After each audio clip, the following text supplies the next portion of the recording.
Good morning all. Last class में हम लोग एक टॉपिक पर डिस्कस कर रहे थे जिसका नाम है शिक्षा के मुख्य उद्देश्य, मेन एम्स ऑफ एजुकेशन। और इसके भीतर हम लोगों ने जो व्यक्तिक उद्देश्य है शिक्षा का, इंडिविजुअल ऑब्जेक्टिव है, उसको फाइनल कर चुका था, देख चुका था, समझ चुका था। आज हम लोग देखेंगे कि सामाजिक उद्देश्य क्या है। शिक्षा का जो सामाजिक उद्देश्य होता है वो क्या है, यानी कि समाज के प्रति जो शिक्षा का उद्देश्य है उसमें कौन कौन सी बातें आती हैं। तो हम लोग स्टार्ट करेंगे कि शिक्षा का सामाजिक उद्देश्य। तो शिक्षा के सामाजिक उद्देश्य की अगर हम बात करें तो उसमें भी निम्न निम्न निम्न प्रकार के उद्देश्य आते हैं, जिसमें कि पहला है बालक में सामाजिक उत्तरदायित्व की भावना का विकास करना। मतलब कि हम कह सकते हैं कि एक ऐसा विकास जो बालकों के रिस्पॉन्सिबिलिटी को डेवलप करे, किसके प्रति? समाज के प्रति। तो बालक समाज का एक अभिन्न अंग है और वह अपनी छोटी से लेकर बड़ी आवश्यकताओं के लिए समाज पर निर्भर रहता है। बात सही है कि हम लोग भी जब अगर बच्चे के रूप में भी थे तो हम लोग इसी समाज में इतने बड़े हुए हैं, और जो भी हमारी आवश्यकताएं थी, जो भी हमारी आवश्यकताएं हैं, वो हम इसी समाज में पूरा किए हैं। यह प्रत्येक व्यक्ति का उत्तरदायित्व है कि वह समाज में संपन्नता लाने का प्रयास करे। ये हर एक व्यक्ति का रिस्पॉन्सिबिलिटी है कि वो समाज में ऐसा काम करे जिससे कि समाज में संपन्नता आए, समृद्धि आए, एवं अपने सामाजिक दायित्वों का निर्वाह स्वेच्छा के साथ करे। और जो भी उसका रिस्पॉन्सिबिलिटी है वो किसी के थोपने पे नहीं करे, वो खुद से स्वेच्छापूर्वक करे। सामाजिक उत्तरदायित्व की यह भावना यदि हम विद्यालय के वातावरण में उत्पन्न करना चाहते हैं तो हमें विद्यालय को सामुदायिक इकाई के रूप में संगठित करना होगा। अब अगर इसी सामाजिक उत्तरदायित्व की भावना की हम बात करते हैं जो हम समाज में देखते हैं, अगर हम ये चाहें कि इसको हम विद्यालय के वातावरण में मिलाएं या विद्यालय में ऐसा वातावरण बना दें, तो उसके लिए विद्यालय को एक सामाजिक और सामुदायिक रूप से निर्माण करना होगा। सेकेंड पॉइंट है कि समाजवादी समाज की स्थापना करना। यहाँ पे establishment of a socialistic society की बात की जा रही है। तो भारतीय संविधान में यह स्पष्ट कहा गया है कि भारतवर्ष एक समाजवादी व कल्याणकारी राज्य है। यानी कि भारत जो है हमारा देश, वो एक समाजवादी और साथ ही साथ कल्याणकारी राज्य है या राष्ट्र है, जिससे प्रत्येक नागरिक की स्वतंत्रता, समानता, भ्रातृत्व एवं सुरक्षा का विशेष महत्व है। और ये जो हमारा भारत राज्य है, भारत राष्ट्र जो हमारा है, इसमें प्रत्येक नागरिक को समान स्वतंत्रता दिया गया है, फिर से सबको समान अधिकार दिए गए हैं, सबको एक दूसरे से आपस में मिलजुल कर रहने का अधिकार दिया गया है, और साथ ही साथ सुरक्षा का भी अधिकार दिया गया है। इस उद्देश्य की प्राप्ति के लिए ऐसी शिक्षा की व्यवस्था रखनी होगी जो समाज में फैले अनेक बुराइयों को समाप्त करे। अब अगर हमें एक समाजवादी और कल्याणकारी राज्य की स्थापना करनी है तो ये ज़रूरी है कि हम एक ऐसे शिक्षा प्रणाली की व्यवस्था करें जो कि समाज में फैले अंधविश्वास और अनेकों बुराइयां जो भी हमारे समाज में चल रहे हैं उन सभी को ख़त्म कर दें। जैसे कि अगर एग्जाम्पल के तौर पे हम देखेंगे तो बहुत से बुराई हैं जो समाज में व्याप्त है, जैसे कि जातिवाद, संप्रदायवाद, प्रांतवाद, स्त्रियों का निम्न स्तर, बाल विवाह, बाल श्रम आदि। जातिवाद आप लोग देखते ही हैं अपने रियल लाइफ में कि कैसे होता है। फिर संप्रदायवाद भी कहीं कहीं देखने को मिलता है जहाँ पे सांप्रदायिक हिंसा उत्पन्न हो जाती है। हिंदू मुस्लिम या सिख ईसाई या किसी भी संप्रदाय के लोग आपस में झगड़ा झंझट करने लगते हैं। प्रांतवाद, यहाँ पे एरिया का डिस्प्यूट होता है, जैसे कि अभी साउथ इंडिया में कुछ दिन पहले वाटर को लेके, पानी को लेके दो इलाके के लोगों में झड़प हुई थी। उसके बाद स्त्रियों का निम्न स्तर का होना और बाल विवाह, उसके बाद बाल श्रम कि बच्चों को जब काम कराया जाए, जो अंडर 18 ईयर्स के हैं उनसे अगर काम कराया जाए, तो ये सब व्याप्त बुराइयां हैं जो हमारे समाज में हैं, और इस सबों को दूर करने के लिए एक समाजवादी समाज की स्थापना करना आवश्यक है।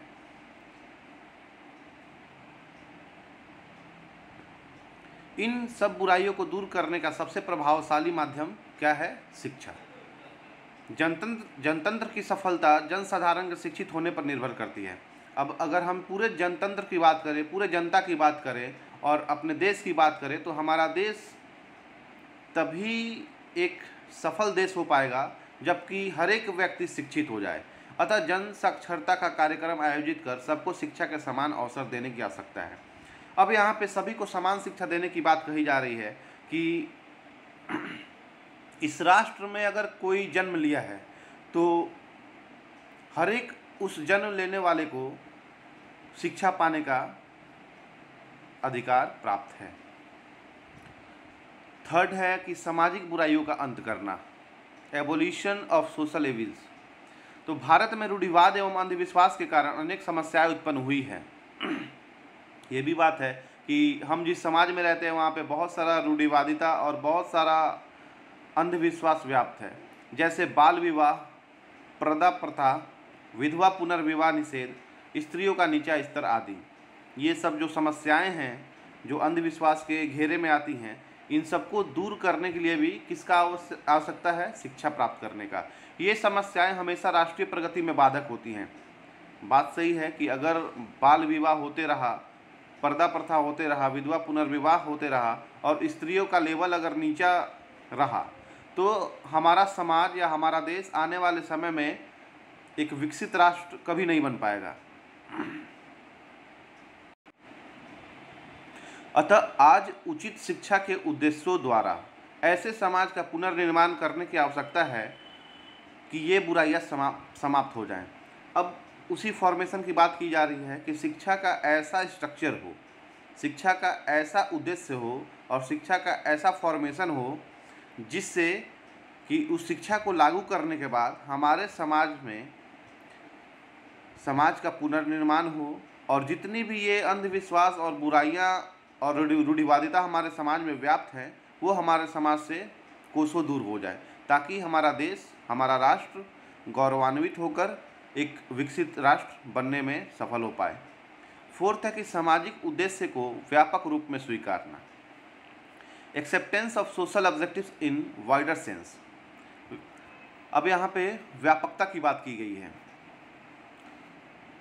शिक्षा के सामाजिक उद्देश्य से ही समाजवाद का जन्म हुआ है। ये भी सही है कि शिक्षा के जो सोशल एम्स है उसी से समाजवाद का जन्म हुआ है।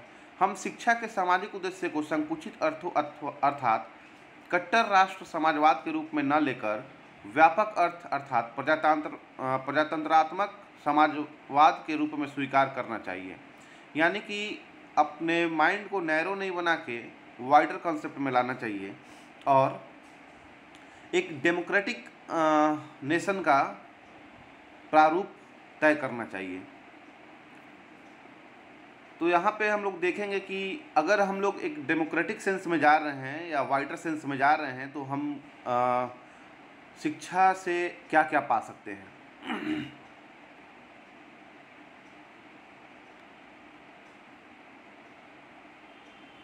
अब यहाँ पे ये जो है शिक्षा के सामाजिक उद्देश्य है, इसको डिवाइड किया गया है कि पहला हो गया संकुचित अर्थ यानी कि नैरो मीनिंग और दूसरा हो गया व्यापक अर्थ यानी कि वाइडर मीनिंग। अब जो संकुचित अर्थ वाले लोग हो जाते हैं तो वो एक एक्सट्रीम सोशलिज्म पे आके समाप्त हो जाते हैं, यानी कि उनका मानसिकता जो है वो संकुचित हो गया है और उससे ऊपर उठकर वो कुछ नहीं सोच सकते हैं। वो ना समाज में रहना पसंद करेंगे, ना समाज के लोगों के साथ मिलकर कोई काम करना चाहेंगे और ना ही किसी धर्म जाति में विश्वास रखेंगे।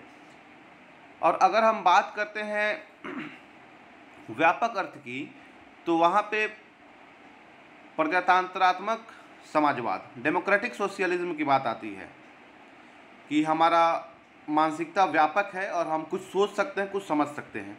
उसके बाद जब हम डेमोक्रेटिक सोशलिज्म में आ जाएंगे तो वहाँ पे अब हम दो तरीके से अपने माइंड को डिवाइड कर देंगे। कि एक हो जाएगा आपका सामाजिक कुशलता यानी कि सोशल इफ़िशियंसी।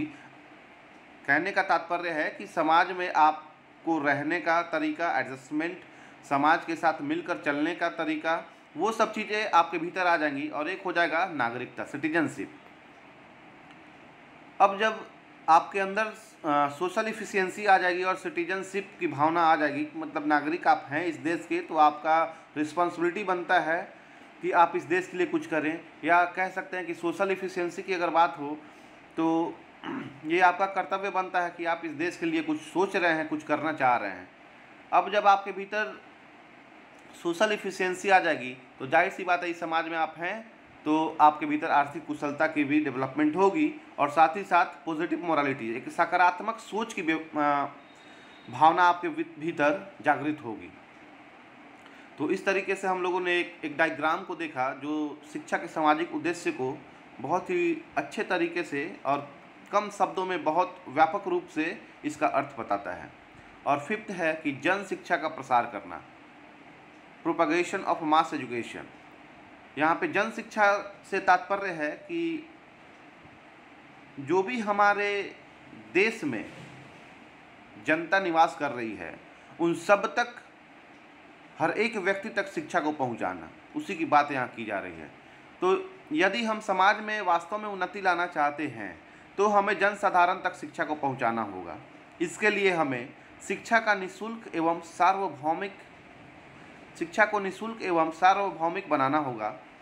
सभी को शिक्षा के समान अवसर देने होंगे तथा जन साक्षरता का कार्यक्रम आयोजित करना होगा, तभी शिक्षा का उद्देश्य सार्थक होगा। अब यहाँ पे वही बात कही जा रही है कि यदि हम समाज में वास्तव में उन्नति लाना चाहते हैं तो ये तय कर लेना होगा कि जन साधारण तक, हर एक व्यक्ति तक शिक्षा को पहुँचाना होगा, तभी हम इस समाज में उन्नति ला सकते हैं, वरना ये किसी भी कीमत पे पॉसिबल नहीं है। इसके लिए हमें शिक्षा को निःशुल्क एवं सार्वभौमिक बनाना होगा। अब अगर हमको समाज के हर एक व्यक्ति तक शिक्षा को पहुंचाना है तो वो तो तभी हो पाएगा जबकि हम शिक्षा को फ्री कर दें और साथ ही साथ उसको यूनिवर्सल कर दें।